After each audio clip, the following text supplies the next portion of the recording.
identité. Bien que le capitaine soit honorable et valeureux, il était lépreux et fier.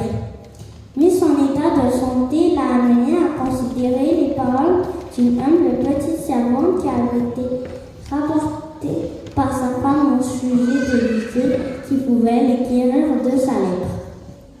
C'est ainsi que le capitaine informa le roi de Syrie qui envoya une lettre au roi d'Israël disant « Je t'envoie mon serviteur Naaman pour que tu le guérisses de sa lèpre. » Lorsque Naaman est arrivé en Israël avec un tas de cadeaux d'une valeur actuelle de 3 millions de dollars.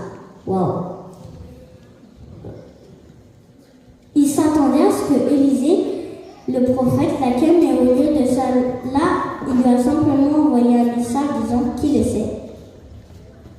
Vas-y.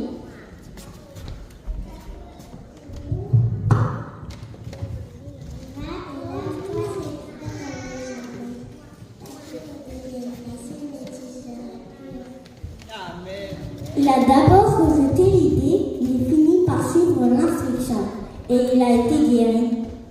2 Rois, chapitre 5, verset 14. La petite fille a transformé la vie du grand homme. Son voyage en Syrie, bien que difficile, a eu une grande influence et spirituelle du capitaine Naaman.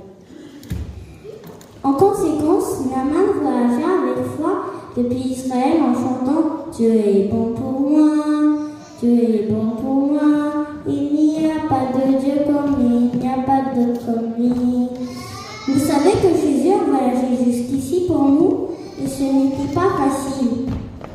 Il est venu, il a vécu, il est souffert, il est mort, il est ressuscité et remonté au ciel. Matthieu chapitre 2, verset 20.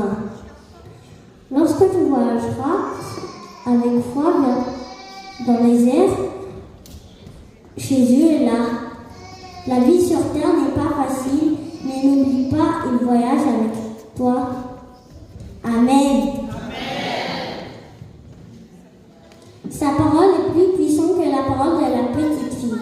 Écoute Jésus, bientôt tu le rencontreras dans le cerf et tu voyageras avec foi avec tous les voyageurs qui ont la foi. Bon voyage!